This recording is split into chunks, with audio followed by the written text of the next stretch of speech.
Hi there, Steve Kaufman here. I'm back from my visit to Rarotonga, New Zealand and Australia. And so today I want to talk about linguists.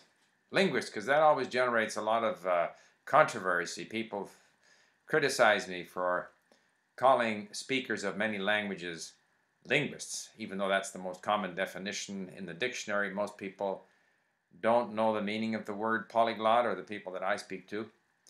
I'm going to talk about linguists because on my trip here, as is always the case, I met with people in New Zealand and Australia, therefore in Auckland, Melbourne, Sydney, and Brisbane, who are keeners on learning languages and very competent. And in many cases, they learn 3, 4, 5 languages and speak them very, very well.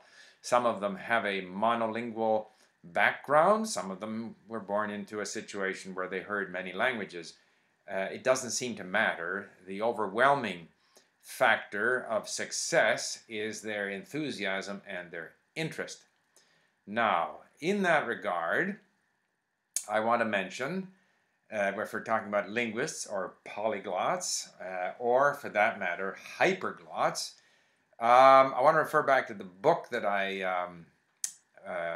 reviewed on my blog, which was called Babble No More, which is written by Michael Ellard, and it's about people who speak, 10 languages or more, whom he calls hyperglots. I want to talk about that because in about a week's time or so, I'm going to be participating in a television program here in Canada on global television with some other Canadian hyperglots, and we're going to talk about why we're so interested in learning languages.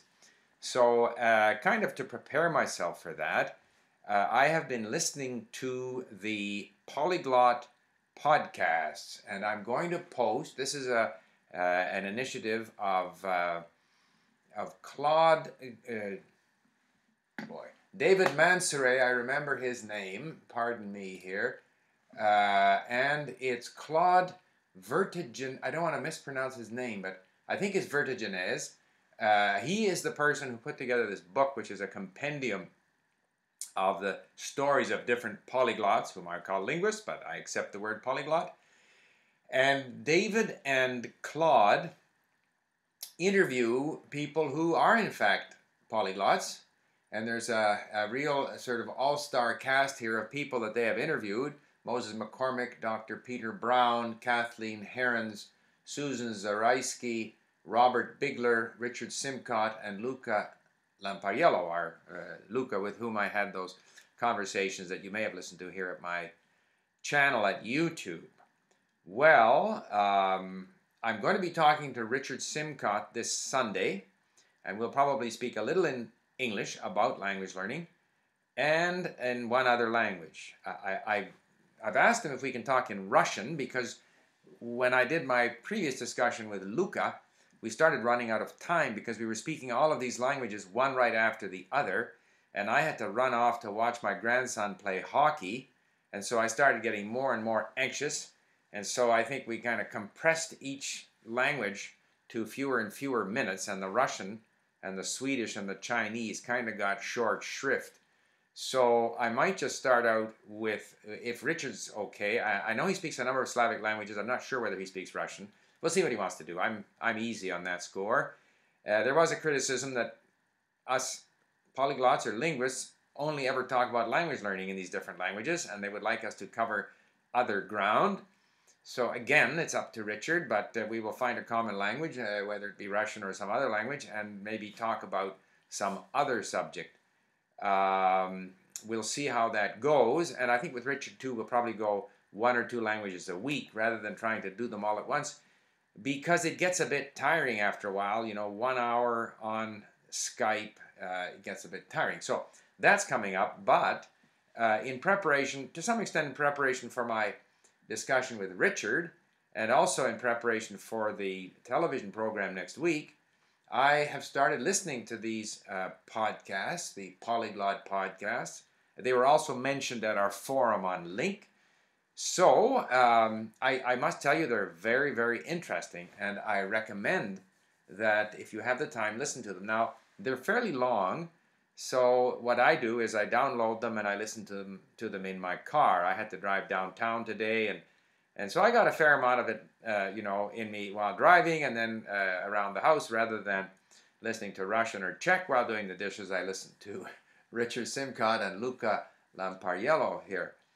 So I very much recommend you listen to them because what's interesting about them is that they are each person's personal story. I must say that David and Claude, and especially David, because he's done the last two alone, he's a really good interviewer, and he brings out their story in a very interesting way, and he has almost like a radio announcer's voice. So the whole thing is quite entertaining, and all of these people are very, capable of explaining, the reason why they were interested in what they did and so forth. I find that depending on who is being interviewed, I agree with 30, 40, 50, 80% of what they say, but inevitably have areas where I don't agree. But where we all come together, I shouldn't say all because I haven't heard everyone here, but of the ones that I've heard, particularly Richard and Luca, is that they say, as I say, do what you like to do. And there are many different ways of achieving success. So, these people all have slightly different paths to achieving their success in learning different languages. I don't want to put words in their mouth, but I think they kind of all imply that anyone can do it, that it's not a matter of some genetic predisposition. I think they would agree, maybe not, I shouldn't assume again, but certainly what they had to say confirmed in my mind that the three great sort of keys to language learning still apply. The number one is that your motivation, your attitude, your passion, and they all talk about this, your confidence, your whole mindset towards language learning is the overwhelming factor. And if you have that interest, and that's obvious by listening to these people that they all had this passion, as I do, particularly in my later years here, for learning languages, and the confidence, and that they like the language. Again, Richard goes into this whole idea again of loving the language, and it's obvious from listening to the others that they love learning these languages, so that the attitude is absolutely paramount. The second thing is that you have to put in the time. If you listen to them, they have all put in a lot of time. There is no, other than Daniel Tammet, who has some unique autistic ability to learn, most people put in a fair amount of time. But again, in order to put in the time, you have to like what you're doing. And so that's why, some of the specific techniques that Luca uses or Richard uses or some of the others use, Susanna and so forth, I don't like doing those things. And therefore, those are not things that I would do. So in order for me to be able to put in the time, I've got to do the things that I like to do in the sequence that I like to do them. And this is another thing. Some of us, we all like to talk, but at what point? We all recognize the need to refer to grammar in some way, whether we're specifically looking at grammar explanations or whether we are studying, as Luca does, the language he's learning and comparing it to a language he knows very well in order to identify the structural differences and how concepts are presented in a new language. Whatever it is, you have to have some way that you're dealing with the issue of grammatical structure. But we can all do it our own way, in a way that we like. So, again, to kind of repeat, you got to have that attitude, you got to put in the time. And then the third thing is you've got to find some way of helping your brain notice what's going on. Hopefully a way that you like. But this then it gets back to the idea of, Luca's techniques. Both Luca and Richard like bilingual text. I don't. I find them distracting. But everyone is, they are very successful polyglots, linguists, more successful than I am. I don't know whether on a per, unit of time input basis they are, but in terms of the net result, they certainly are more proficient than I am in most languages. So, their system works for them. I don't like doing it, so it wouldn't work for me. So, but I recognize that I have to do things to help me notice. For example, one thing I've started doing now in my Russian, when I read away from the computer, since I now know, I have very few words if I'm reading through Tolstoy. I'm reading now a book by Edward Radzinsky on the history, I think the biography of Alexander II.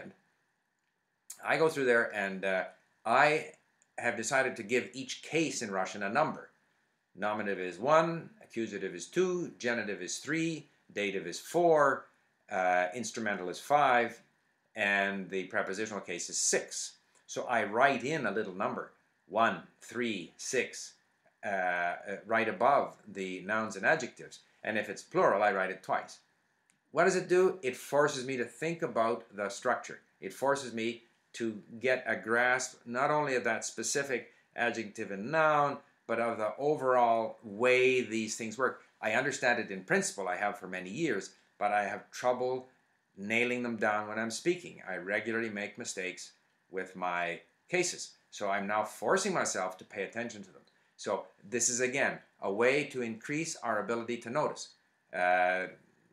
Luca has techniques with regard to working on your pronunciation.